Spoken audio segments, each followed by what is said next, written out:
Hello friends, नमस्कार।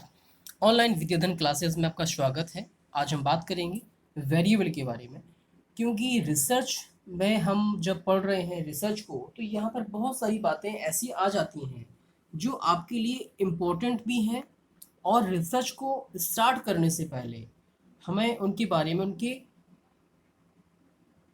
Concept का पता होना बहुत ज़रूरी होता है। अभी तक मैंने आपको बहुत सारे वीडियोस दे दिए हैं रिसर्च के से रिलेटेड। और जो सबसे पहला वीडियो मैंने आपको दिया था कि व्हाट इज़ रिसर्च, रिसर्च क्या है। इसके बाद मैंने आपको दिया था कि रिसर्च प्रॉब्लम क्या है, और भी डिफरेंट डिफरेंट टाइप के जो रिसर्चेस थी उनके बारे में मैंने आपको वीडियोस दिए। जब कोई शोधकर्ता अपनी शोध समस्या का चयन कर लेता है, तो उस शोध समस्या के चयन के दौरान वह जो कुछ वेरिएबल को लेकर चलता है, कुछ चरों को लेकर चलता है, बगैर वह जो है चरों को इंगित किए या फिर चरों को ध्यान दिए हुए किसी भी शोध समस्या का चयन नहीं करता। चर आखिर होते क्या हैं, ये हमारे लिए क्यों इम्पोर्टेंट है। किसी भी शोध के दौरान, जैसे कि एक्सपेरिमेंटल रिसर्च है, कॉज एंड इफेक्ट पर आधारित होती है। नॉन एक्सपेरिमेंटल जो रिसर्च होती है, इफेक्ट टू कॉज की तरफ जाती है। ये सारी जो बातें हैं, इन सब का ज्ञान होना हमारे लिए आवश्यक है। यहाँ पर कुछ डेफिनेशन के माध्यम से मैंने यहाँ पे चर को बताने का प्रयास किया है, क्योंकि यहाँ से कभी कभी डेफिनेशन आ जाती है सीधी सीधी, किसने दी ये डेफिनेशन, तो इस तरीके से उसे समझना जरूरी है। चर से तात्पर्य होता है कि वस्तु, घटना या चीज के उन गुणों से जिन्हें मापा जा सकता है। इसका मतलब है जिस चर को हम माप सकते हैं, या जिस स्थिति, जिस घटना, वस्तु को माप सकते हैं, वही हमारे लिए चर हो जाता है। डी एमेटो ने कहा है, किसी प्राणी, वस्तु, चीज के मापने योग्य गुण को ही हम जो चर कहते हैं।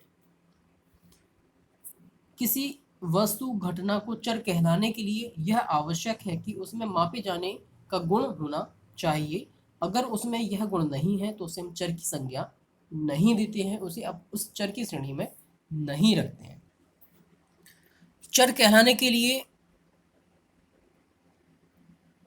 किसी वस्तु या घटना प्राणी के गुणों का जो मापन है, वह जो मात्रात्मक ढंग से ही नहीं हो, यह आवश्यक नहीं है। वह जो गुणात्मक ढंग से भी हो सकता है, क्वालिटेटिव रूप में भी उसका जो है मापन हो सकता है। तब भी हम उसे चर की श्रेणी में रखेंगे। इसका मतलब है कि जो चर होते हैं, वेरिएबल होते हैं, वो मात्रात्मक और जो है गुणात्मक, क्वालिटेटिव और क्वांटिटेटिव दोनों तरीके से उनका मापन किया जा सकता है। चर में संभावना बनी रहती है, जो प्रोबेबिलिटी रहती है वो उसमें संभावना बनी रहती है, और परिवर्तन कभी भी हो सकता है। किसी भी तरीके का जो परिवर्तन है वह जो है हो सकता है, उसमें पाया जाता है। क्योंकि ऐसा नहीं है कि उसमें, जब तक उसमें कोई संभावना ही नहीं, गुंजाइश ही नहीं है उसे बदलने की, क्योंकि जिसे मापा जा सकता है उसमें बहुत सारे चेंजेस अपने आप समय के अनुसार होते रहते हैं। चर से अमूर्त मात्रा या परिमाण का भी बोध होता है, ये उसकी विशेषताएं हैं चर की। यहाँ पे कुछ और चीजें हैं, जैसे कि चर और जो संप्रत्यय है उसमें अंतर क्या होता है, कंसेप्ट और जो वेरिएबल में डिफरेंस क्या है। चर में परिवर्तनशीलता होती है, क्योंकि उसमें मैंने आपको बताया चेंजेबिलिटी, या फिर उसमें जो है समय समय पे परिवर्तन होता रहता है, उसमें चेंजेस आते हैं। चर में परिवर्तनशीलता, चेंजेबिलिटी पाई जाती है। जैसे एनेक्साइटी, जिसकी मात्रा घटती रहती है। संप्रत्यय के लिए यह गुण होना आवश्यक नहीं है। संप्रत्यय में मात्रात्मक परिवर्तन संभव नहीं हो पाता। गुणात्मक परिवर्तन तो हो सकता है, पर मात्रात्मक परिवर्तन उसमें संभव नहीं हो पाता है। चर के लिए यह आवश्यक है कि वह मापनीय हो।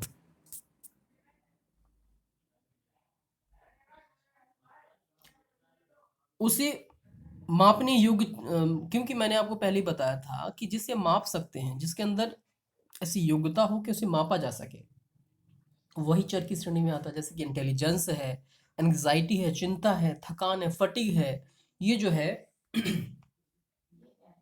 चर की श्रेणी में आते हैं। इन सब में मात्रात्मक मापन संभव हो पाता है। देखो, सबसे बड़ी बात है, चर जो होता है उसमें गुणात्मक और मात्रात्मक, क्वालिटेटिव और क्वांटिटेटिव दोनों प्रकार का मापन संभव होता है। लेकिन जो कंसेप्ट होता है, जो संप्रत्यय होता है, उसमें मात्रात्मक मापन संभव नहीं होता है।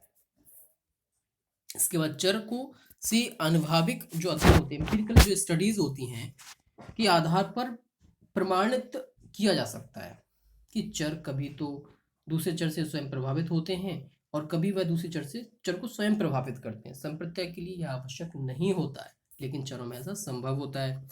चर सामान्यतः अमूर्त होते हैं, जैसे बुद्धि, एंग्जाइटी, उपलब्धि, अचीवमेंट्स। क्योंकि अगर बुद्धि है, बुद्धि का मापन हम कर सकते हैं सिर्फ कुछ टेस्ट के माध्यम से। एंग्जाइटी है, दिखाई नहीं देती, लेकिन उसका प्रभाव हमें किसी और चीज़ों पर दिखाई देता है, हमारे कार्य व्यवहार पर दिखाई देता है। बुद्धि, अगर कोई बुद्धिमान है तो उसके प्रभाव किसी और कार्यों पे दिखाई देते हैं, न कि वो स्वयं दिखाई देती। जो संप्रत्यय होता है वो अमूर्त और मूर्त दोनों ही प्रकार का होता है। चर का क्षेत्र अपेक्षाकृत छोटा होता है और जो संप्रत्यय होता है उसका क्षेत्र बड़ा होता है। संप्रत्यय आखिर क्या है, ये भी बात हमारे लिए जरूरी है समझना, क्योंकि यहाँ से प्रश्न, देखो मैं आपको बता दूं, आपने बहुत सारी बुक्स पढ़ी होंगी जहाँ पर आपको वेरिएबल के बारे में दिया होगा, पर जरूरी नहीं कि सभी बुक्स में संप्रत्यय के बारे में दिया हो या कंस्ट्रक्ट के बारे में दिया हो। जो आगे हम कंसेप्ट, कंस्ट्रक्ट और वेरिएबल, ये तीन चीज़ें हैं जो हर बुक में नहीं मिलते हैं, हर जगह नहीं मिलते हैं, इनके बारे में जानना जरूरी हो जाता है। संप्रत्यय का अर्थ एक अवधारणा है जिसका बोध प्रायः प्रतीक चिन्ह के माध्यम से होता है। भिन्न भिन्न स्रोतों से प्राप्त अनेक तत्वों को यह एक ही भाव में बांध देता सॉरी। जैसे स्तनधारी एक ऐसा शब्द है जिससे विभिन्न जातियों के जो अनेक समान गुण होते हैं उनको उसमें बोध करा देता है। किसी ने कह दिया स्तनधारी या मानव बोल दिया, अब मानव में संसार में जितने भी प्रकार के मानव है, जितने भी देशों में मानव, उन सभी मानवों को जोड़ दिया गया है। गाय है, सभी प्रकार की गायों को इसमें इंक्लूड कर लिया है। किसी ने कह दिया बंदर, तो बंदर जो है सभी प्रकार के जो है बंदर होते हैं, डिफरेंट डिफरेंट टाइप की उनकी अपनी विशेषताएं होती हैं, शारीरिक बनावटें होती हैं, उन सबको जोड़ लिया जाता है। अब हम बात करते हैं यहाँ पे संप्रत्यय के प्रकारों की। संप्रत्यय मुख्यतः दो प्रकार होते हैं, मूर्त संप्रत्यय और अमूर्त संप्रत्यय। मूर्त संप्रत्यय वे होते हैं जिन्हें हम देख सकते हैं, जैसे गाय है, कौवा है, मनुष्य है, जैसे जो मैंने अभी आपको उदाहरण दिए, इन्हें हम देख सकते हैं। अमूर्त संप्रत्यय भी होते हैं जिन्हें हम नहीं देख सकते पर महसूस कर सकते हैं, जैसे कि अच्छाई, बुराई, मृत्यु, आत्मा, परमात्मा, सुंदरता। कोई सुंदर है, उसे उसकी सुंदरता में क्या क्या, हमारी सुंदरता की डेफिनेशन क्या है, ये डिपेंड हमारे ऊपर करता है। वो फिजिकल ब्यूटी के ऊपर हम ध्यान दे रहे हैं या उसके कार्य व्यवहार पर हम ध्यान दे रहे हैं। उसकी अच्छाई की क्या डेफिनेशन है, बुराई की क्या डेफिनेशन है, मृत्यु क्या है, आत्मा क्या है, परमात्मा क्या है, ये जो कंसेप्ट है अमूर्त कंसेप्ट है, इनको हम नहीं दे सकते। संप्रत्यय को मुख्यतः चार भागों में इसको विभाजित किया गया, जैसे कि सरल संप्रत्यय, सिंपल कंसेप्ट, जब किसी एक निश्चित गुण या विशेषता के आधार पर वस्तुओं को एक वर्ग में रखा जाता है तो इसे सरल संप्रत्यय कहते हैं। जैसे कि मनुष्य सरल संप्रत्यय हो गया। जब दो या दो से अधिक उभयनिष्ठ गुणों के आधार पर वस्तुओं को एक वर्ग में रखा जाता है तो उसे समुच्चय बोधक प्रत्यय कहते हैं। जैसे क्रिकेट टीम, समुच्चय बोधक जो दूसरे देखो मैंने यहाँ पर आपको बताया है कि चार प्रकार होते हैं। पहला हो गया आपका सरल संप्रत्यय, दूसरा हो गया समुच्चय बोधक। देखो समुच्चय के बारे में आपने पढ़ा होगा 8th 9th में, जहाँ पर आपको एक समूह के रूप में उसको वहाँ पे आप प्रदर्शित करते हैं। क्रिकेट टीम में बहुत सारे लोग हो जाते हैं, आपने बस ये कह दिया कि क्रिकेट टीम खड़ी हुई है, या फिर किसी क्रिकेट टीम का आपने 2020 जो IPL चलता है तो उसमें बहुत सारी टीम होती है, तो किंग्स 11 पंजाब का उदाहरण ले लिया मैंने, है ना। तो किंग्स 11 पंजाब आपने बोल दिया तो उसका मतलब है कि वो जो है किसकी टीम है, कौन कौन से उसमें जो है प्लेयर हैं, आप उसका बोध कर दिया वहां पे। यहाँ पर अब बात आती है तीसरे नंबर की वियोजक संप्रत्यय की। तो वियोजक जो संप्रत्यय वो क्या कहता है, जिसमें वस्तुओं के अनेक विभिन्नताएं होने के बावजूद भी एक ऐसा समान गुण होता है जो उनके आधार पर उनको एक वर्ग में रखा जाता है। जैसे कि घर कैसा भी हो सकता है, किसी का एक फ्लोर का मकान हो सकता है, 2 फ्लोर का मकान हो सकता है, बहुत सारी बहुमंजिला इमारत भी हो सकती है, बहुत बड़ा विला हो सकता है, झोपड़ी भी हो सकती है, और टूटी फूटी जो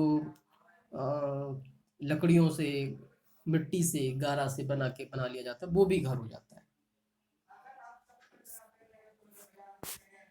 इसके बाद चौथा है संबंधात्मक संप्रत्यय, रिलेशन कंसेप्ट, जिसे किसी तरह के संबंध का बोध होता है। छोटा बड़ा, हल्का भारी, इस तरीके के जो संबंध होते हैं वो संबंधात्मक संप्रत्यय के अंतर्गत आते हैं। अब हम बात करेंगे अवधारणा के बारे में, कंस्ट्रक्ट के बारे में, कि कंस्ट्रक्ट क्या है। चर से मिलता जुलता शब्द होता है और इसमें जो है कुछ अपनी विशेषताएं होती हैं, जिन विशेषताओं के आधार पे हम कंस्ट्रक्ट को डिफाइन कर सकते हैं। जिसमें पहली अवधारणा की प्रकृति में किसी नियमितता, रेगुलरिटी की का मूर्त जो है संबंध होता है या सारांश होता है। इसका संबंध मूर्त, अवलोकन योग्य और सत्ता, घटना से होता है। जो मूर्त चीजें हैं, जिन्हें हम ऑब्जर्वेबल कह सकते हैं, जिन्हें हम ऑब्जर्व कर सकते हैं, जिन घटनाओं को हम देख सकते हैं, समझ सकते हैं, उनको हम जो अवधारणा के अंतर्गत सम्मिलित करते हैं।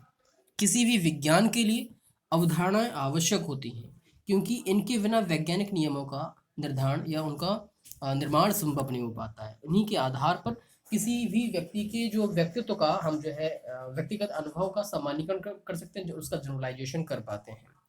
चर और अवधारणा में डिफरेंस क्या है, कुछ पॉइंट्स के माध्यम से यहाँ पर हम आपको क्लियर करेंगे। जैसे कि अवधारणा अवलोकन योग्य नहीं होती, इसको ऑब्जर्व नहीं किया जा सकता, जबकि चर परिचालित, परिभाषा के रूप में अवलोकन योग्य होता है। अवधारणा को मध्यवर्ती चर, इंटरवेनिंग जो वेरिएबल कहते हैं, क्योंकि ये मध्यवर्ती चरों का अवलोकन नहीं करना, क्योंकि जो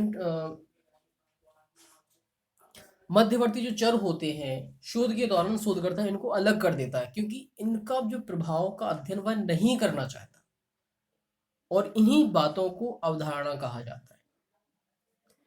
अवधारणा का क्षेत्र काफी सीमित होता है, जबकि चर का क्षेत्र अधिक व्यापक होता है। अवधारणा केवल उन चरों को कहते हैं जो अवलोकन योग्य नहीं होते, जिनका हम अवलोकन नहीं करना चाहते, उन्हें हम जो है मध्यवर्ती चरों के अंतर्गत रखते हैं।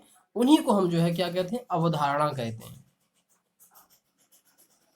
दूसरी ओर चर के अंतर्गत उन सभी चरों की गणना की जाती है जो अवलोकन योग्य हो या नहीं हो, क्योंकि अगर चरों की श्रेणी में अगर हम बात करते हैं, चर किसे कहते हैं, तो चर में जो अवलोकन योग्य हो हैं वो भी होंगे, और जो नहीं है उनको भी शामिल किया जाएगा।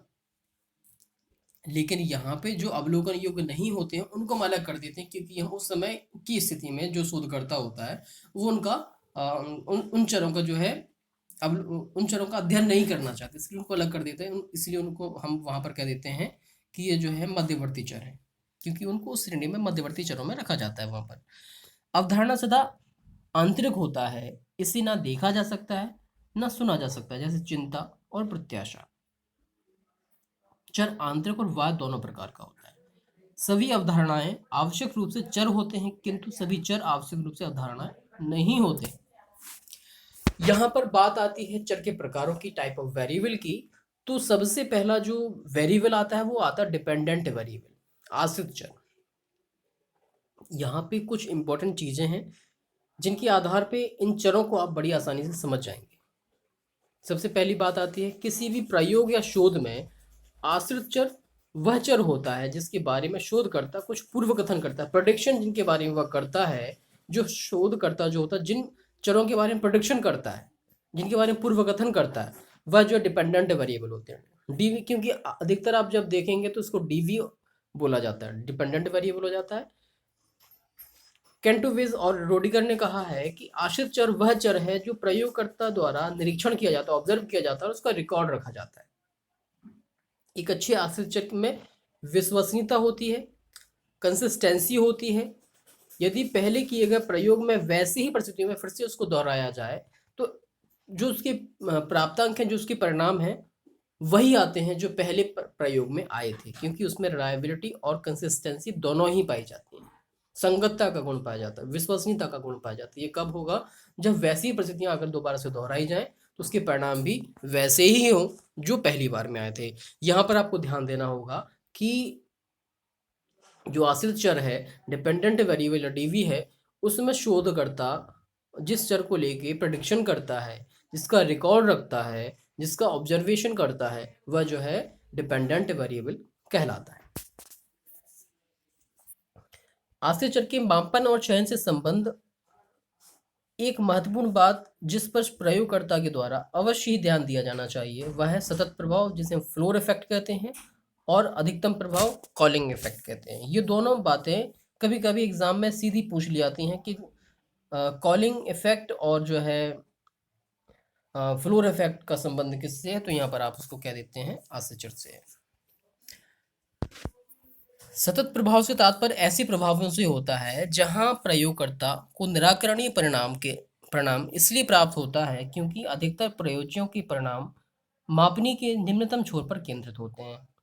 और इसके अलावा अगर हम बात करते हैं, अधिकतम प्रभाव से तात्पर्य वैसे प्रभाव से होता है जिसके प्रयोज्यों का प्राप्तांक मापनी के ऊपरी छोर पर केंद्रित इसलिए हो जाती है क्योंकि उन्हें दिया गया कार्य काफी आसान होता है।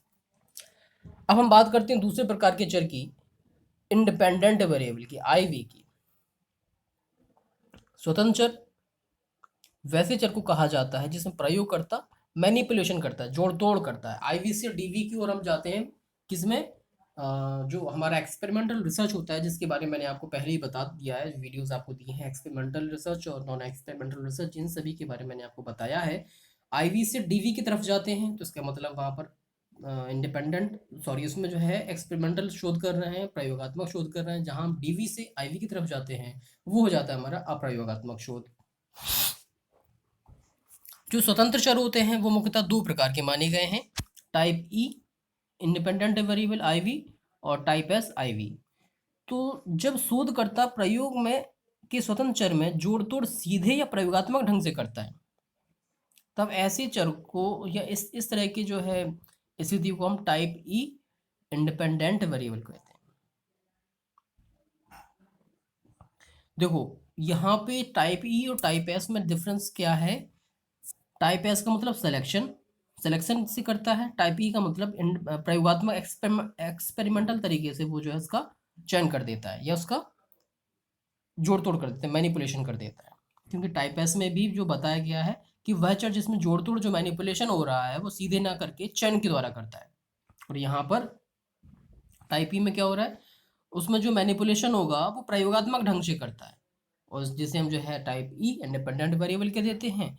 अगर उसमें सिलेक्शन की चयन के द्वारा उसमें मैनिपुलेशन किया जाता है तो उसे टाइप एस इंडिपेंडेंट वेरिएबल कहा जाता है। अगर हम यहाँ पर बात करते हैं संगत चर की, रिलीवेंट वेरिएबल की, तो इसे बहिरंग चर जिसे एक्सट्रेनियस वेरिएबल, कंट्रोल वेरिएबल, अस्त व्यस्त कर देने वाला चर, कन्फाउंडिंग वेरिएबल भी कहा जाता है। इसका मतलब है कि अगर जो है रिलीवेंट वेरिएबल जो होते हैं उन्हें extraneous variable, control variable, confounding variable के नाम से भी जाना जाता है। ये एक ही प्रकार का चर है जिसके दो तीन नाम होते हैं।